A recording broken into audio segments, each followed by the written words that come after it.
Some choices carve paths you can't walk back. It's a strange thing how, in a heartbeat, you can ignore the whispers of your own heart, choosing instead to leap into the abyss. My leap? Richard Sterling, my boss, a man who thrilled and terrified me in ways I couldn't put words to. Blinded, utterly blind, I didn't see I wasn't the only one watching my moves. Mark, my husband, he was there, a silent observer, piecing together every slip, every lie, every hushed phone call. When he finally cornered me, the evidence he laid out was so damning, denial was a joke. I braced for the explosion, the fury, expecting him to blow, to storm out and leave me in the wreckage of my own making. But Mark's revenge wasn't a wildfire. It was glacial, precise, lethal. He peeled back the paper-thin facade I'd built with Richard, exposing everything, leaving no corner of my life untouched. My career, my friendships, everything started to crumble, one by one. Now, sitting here, I can only ask myself, what the hell was I thinking?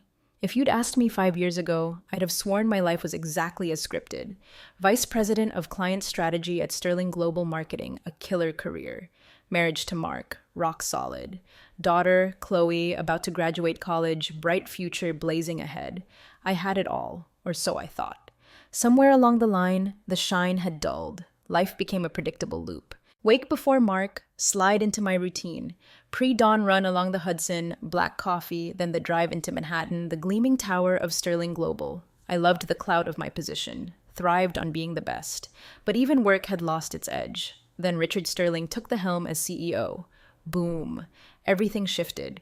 Richard was a force of nature, tailored suits, voice that commanded rooms, charisma that crackled in the air. He didn't just run Sterling Global, he ignited it. He was the kind of man you burned to impress, who could set a room on fire with a glance. I was hooked, first professionally, then shamefully, in ways I wouldn't admit even in the dead of night to myself. In meetings, his eyes would lock onto mine, a beat too long, too intense, slicing through the boardroom formality. I told myself it was respect, admiration for my work. Deep down, I knew I was lying. There was something electric between us, a current I couldn't ignore. One evening, packing up to leave the office, Richard stopped by my desk. He held my gaze, a slow smile spreading across his face. Ava, drinks? There's something about the Zenith project I want to run by you. Unexpected. I hesitated, glanced at my watch. But curiosity, that damn thing, got the better of me. I could have said no, could have walked away. Instead, I nodded. We ended up at a low-lit bar in the village. The talk flowed easily, from project strategies to whispered secrets. That night was the first domino, the start of a chain reaction I couldn't stop. Weeks blurred. My interactions with Richard intensified, charged. Subtle touches, lingering glances, shared jokes that crossed the line. I felt alive. More alive than I had in years. Each stolen moment with Richard fed a hunger I hadn't known existed. Our first real transgression. It happened after a late-night crunching numbers for a pitch. Office empty, city lights reflecting off the glass walls, casting long, distorted shadows. We stood too close. The air thrummed. Then, Richard reached out, his hand grazing my cheek. "Are you sure about this, Ava?" His voice, barely a breath. In that moment, Mark, Chloe, the life I'd built brick by brick, vanished. All I felt was the rush, the insane thrill of stepping off a cliff. I nodded. The space between us dissolved. What followed was a whirlwind of snatched moments, each more reckless than the last. Hidden hotel rooms, whispered promises over stolen lunches. I let myself believe I could juggle two lives, one with Mark, safe, predictable, and one with Richard, a dangerous, exhilarating high. I hadn't counted on Mark's instincts. He'd always been observant, but I hadn't realized the depth of his attention. His suspicion started small, casual questions I batted away with practiced ease. "Late night again?" he'd ask, tone easy, eyes sharp. "Just the usual workload," I'd reply, smile plastered on, praying he wouldn't dig deeper. But every lie just sharpened his focus. He started watching my phone, noticing the late-night texts from unknown numbers, the vague calls I'd dismiss as work emergencies. I was blind to how deeply he was digging until it was too late. The strain of the double life started to crack my composure. Nights became a battleground of racing thoughts, calculating risks, details that could unravel everything. My phone became a weapon, a constant source of anxiety. I became paranoid, deleting Richard's texts the second they arrived, locking my phone, checking over my shoulder. But for every step I took to cover my tracks, Mark seemed to anticipate, his suspicion a quiet, relentless pressure. His questions became more pointed, his gaze lingering, unreadable. It was like he knew, deep down, but was waiting for the final piece. Every morning as I left for work, I could feel his eyes on me, a silent accusation burning into my back. One night, the silence shattered. We were in the living room, the house quiet, the only sound the low hum of the city outside. Mark put down his book, looked at me. His face was calm, but I saw the tension coiled beneath the surface. He began, voice even. Is there something going on at work you haven't told me about? The question hit me like a punch to the gut. My pulse spiked. I forced my face to stay neutral, play the innocent. What do you mean? I asked, feigning confusion. He didn't answer, just kept staring, his eyes boring into me, trying to strip away the carefully constructed mask. I feel like you're not here anymore, like part of you is somewhere else. His words landed harder than I expected. Not an accusation, not exactly, but a statement, leaving no room for denial. I tried to laugh it off, dismiss his concerns, but the sound died in my throat. The guilt was eating away at the walls, the illusion of control crumbling. Mark, I'm just stressed with work, I lied, praying he'd let it go. He didn't. His eyes stayed locked on mine, searching, waiting for the truth. In that moment, I almost cracked. Almost confessed everything, hoping somehow by admitting my sins I could salvage what we had. But fear clamped my mouth shut. Fear of losing him, of facing the wreckage of my choices. So I stayed silent. And in that silence, the chasm between us widened. The sight of Mark's desk, papers meticulously arranged, documents spread out, froze me in place. It wasn't just the proof itself that hit me like a physical blow, it was the realization. Mark had known, all along. Every pointed question, every casual comment, every glance, it clicked into place. This wasn't some random discovery. It was a calculated investigation, orchestrated brick by brick, while he watched me unravel. I flipped through the pages, hands shaking, taking in the details. Mark had been thorough. Text exchanges, photos of Richard and me outside restaurants, bars, even notes detailing my supposed business trips. He'd left no stone unturned, documenting every misstep with the precision of a lawyer building a case. A cold dread settled in my stomach as I realized how long he'd been gathering this, patiently waiting, biding his time. I flashed back to our recent conversations, the hints he'd dropped, my foolish belief that I could outsmart him. How long had he known? And what was he planning to do with this arsenal of evidence? I didn't hear him come into the room. 1 second, I was alone, drowning in the weight of my own deceit. The next, he was there in the doorway, face unreadable. Anger? Disappointment? Something colder, more calculated. Found my little project? He said, voice soft, but laced with a chilling edge. I dropped the file, papers scattering across the desk. My throat closed up. Words failed me as I looked at him, searching for a flicker of something, anything that would soften the hard line of his jaw. No mercy there. Mark, I can explain, I stammered, the words hollow even to my own ears. No explanation could justify this. He stepped into the room, closing the door behind him. The silence that descended was suffocating. Explain away, Ava. I'm dying to hear your version of the truth. I swallowed, mind racing, desperately searching for something, anything to make this right. Nothing. My betrayal was laid bare, meticulously documented, leaving no room for excuses. It just happened, I whispered, voice barely audible. I didn't plan this. I never wanted to hurt you. A bitter laugh escaped him. He shook his head. It just happened. That's your excuse? His gaze burned into me. I felt the heat of his anger. How convenient. And what about all the times I asked you, Ava? What about all the chances I gave you to come clean? The weight of his words crushed me. Guilt gnawed from the inside. He was right. He'd given me openings, chances to tell the truth, and I'd chosen deception, believing I could live this double life without consequence. I was scared, I admitted, voice trembling. I didn't know how to tell you. I thought I could handle it. Handle it? His voice sharpened, each word a blade. You thought you could handle betraying me, lying to my face, pretending everything was fine while you were carrying on with him? Tears stung my eyes. I looked at him, heart breaking, the enormity of my betrayal crashing down. I had taken something precious, something solid, and shattered it. I'm sorry, I whispered, the words flat, meaningless. Mark's expression softened for a split second. A flicker of something? Forgiveness? But then his eyes hardened again. Forgiveness was the last thing on his mind. Sorry isn't enough, Ava. Not anymore. He turned away, shoulders rigid. For a moment, I thought he'd walk out, leave me alone in the ruins. But then he spoke again, voice calm, measured. I've spent weeks collecting every lie, every excuse, every moment you thought you'd hidden from me. And now I'm going to do what you failed to do. I'm going to tell the truth. His words hit me like a physical blow. Panic surged. Mark, please, I begged, desperation clawing at my throat. You don't have to do this. We can work through this. We can fix it. He turned back, the coldness in his eyes sending a shiver down my spine. Fix it? He repeated, voice dripping with disdain. There's nothing left to fix, Ava. You made your choice. Now it's time to face the consequences. Without another word, he turned and left the room, leaving me standing there, heart hammering, trying to process what had just happened. Deep down, I knew Mark wasn't bluffing. He was going to expose everything, and there was nothing I could do to stop him. Standing alone in the silence, the full weight of my actions crashed down. The life I knew, the life I'd so carelessly risked, was slipping through my fingers, and there was no way to hold on. The next morning, I woke in a world turned inside out. My own home felt alien, every corner a stark reminder of my betrayal. Mark was gone.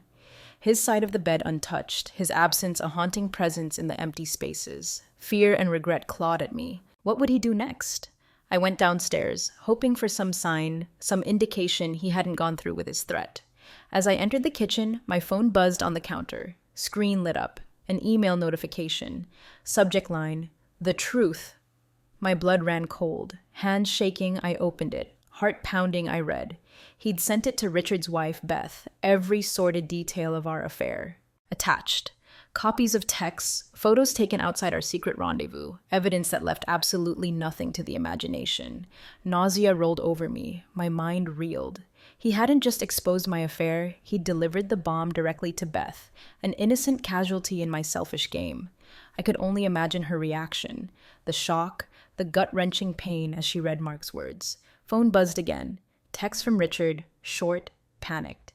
"Ava, call me now." My hands trembled as I dialed his number. Phone pressed to my ear, waiting for him to pick up. First ring. He answered, voice tight, fear-laced.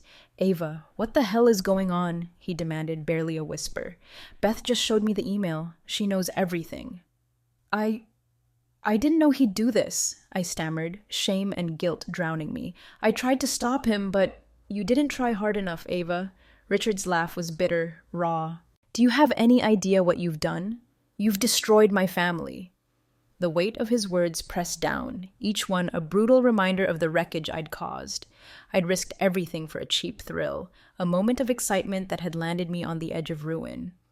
"I'm so sorry, Richard," I whispered, the words empty. "I never wanted this to happen." "Sorry isn't going to fix this, Ava," Richard snapped. "Beth's talking about leaving, taking the kids, moving out. Everything we had, everything we built, gone. Because of you." The line went dead. I stood there, staring at my phone, the reality of my actions sinking in. I had wrecked Richard's life, his family, all for a selfish indulgence. And now I was left to sift through the debris of my own imploding world. Days bled into weeks. The fallout of Mark's calculated revenge rippled through my life, each wave more devastating than the last. Every morning I woke with a knot of dread, the knowledge that my betrayal was no longer a secret, a constant, suffocating weight. The first real crack appeared in my own family. Quiet Thursday morning. Chloe walked in, unexpected. I was in the kitchen, nursing lukewarm coffee, mind a chaotic swirl of anxiety. "Mom?" Her voice from behind, laced with confusion, concern. I turned, heart hammering. Chloe's face, she knew, maybe not every detail, but enough to see the betrayal etched in my eyes. I forced a smile, a pathetic, shaky attempt. "Chloe, didn't know you'd be home. Everything okay?" She frowned, gaze sharp, not buying the fake cheer. "Came to check on Dad. Something's wrong, Mom. He's barely answering my calls. Sounds broken." Her voice cracked on the last word, the reality of her father's pain hitting her hard. A lump formed in my throat. How could I explain any of this? How could I admit the depth of my failure, knowing it would only drive a deeper wedge between us? Your father and I were going through some things, I managed, voice barely above a whisper. It's complicated, Chloe. Complicated? She repeated, tone hardening. Is that all you have to say? Disappointment in her voice, a dagger twisting in my gut. Guilt washed over me. I opened my mouth to speak, but the words jammed. Justify? Explain? How could I make her understand something I barely understood myself? Before I could speak, she shook her head, hurt and betrayal etched on her face. You know, I used to think you and Dad were perfect, she said, voice thick with a sadness that tore at me. But now I don't even know who you are. She turned, walked away, leaving me alone in the kitchen, silence heavy with regret. Chloe's words echoed, haunting every moment. Each step, each breath felt heavy, burdened by my choices, the people I'd hurt. My affair with Richard had been reckless, yes, but it was the aftermath, the sheer devastation Mark unleashed that left me reeling. In the middle of the chaos, another text from Richard, asking to meet, heart pounded, his words urgent, desperate, mirroring my own turmoil. Risky, insane. But a part of me craved his presence, even if it was temporary, even if it only added to the wreckage. We met at a quiet cafe in the village, hidden from prying eyes. Richard looked as wrecked as I felt. Confidence gone, replaced by hollow weariness. Beth took the kids, he said, voice flat, emotionless. She's staying with her sister. Divorce is happening. Guilt flared, a raging fire consuming any last ember of peace. My fault, all of it. I'd chased a forbidden thrill, and now, this. I'm so sorry, Richard, I whispered, voice choked. I never meant for any of this. He looked at me, a mix of anger, sadness in his eyes. We both made choices, Ava. We both knew the risks. Now we live with it. Silence stretched, heavy, suffocating. The electric excitement of our affair, dead, replaced by bitter reality, inescapable damage. What do we do now? I asked, voice trembling. Richard sighed, running a hand through his hair. I don't know. But one thing's for sure. No going back. We crossed a line. Can't undo what's done. I nodded, his words settling like lead in my stomach. Our affair had cost us everything. Marriages, families, identities. Looking at Richard, I saw it too. Whatever connection we'd shared, tainted, twisted by pain, betrayal, no future for us. Only the cold, hard truth of our choices. After meeting Richard, I went home, dreading the inevitable confrontation with Mark. Found him in the living room, staring out the window, distant, silence thick, oppressive. Time to face it. Mark, I said softly, stepping into the room. We need to talk. He turned, looked at me, face a mask of anger, resignation. Nothing left to talk about, Ava, he said, voice cold, final. You made your choice. Live with it. I swallowed hard, the sting of his words sharp. Please, Mark, I know I screwed up badly, but I still love you. I want to fix this, make it right. He laughed, a harsh, bitter sound echoing in the room. Make it right? How, Ava? You can't undo this. You can't erase the betrayal. Tears pricked my eyes, fought to hold them back. I know I hurt you, Mark. Saying sorry isn't enough. But I want to try. Rebuild what we had. He shook his head, eyes hard. What we had is gone, Ava. You destroyed it the moment you chose him over me. Pain in his voice, raw, visceral, cut me deeper than any accusation. Never fully grasped the depth of his hurt until then, standing before him, watching the man I'd loved slip further away. No going back, he continued, voice quiet, finality in every word. You made your choice. Now I have to make mine. Heart ached as he turned away, the distance between us an unbridgeable gulf. Knew, deep down, I'd lost him. No way to salvage the love we'd shared. Weeks crawled by. World continued to unravel. Chloe, distant, her disappointment a constant weight. Mark filed for separation. Legal formality, but felt like the final nail in the coffin. Richard, lost in his own wreckage, leaving me to face the ruins alone. House empty, hollow, every room a ghost of the life I'd destroyed. The love I'd thrown away. Tried to bury myself in work, but even that was poisoned. Word of the affair, a virus spreading through the office. Judgmental stares, whispered conversations that died the second I walked in. Pariah. Outcast in my own world, Isolation, suffocating. Longed for the before. The safety, security I'd taken for granted. Gone. Lost to my choices. One evening, alone in the dimly lit living room, it hit me. Truly alone.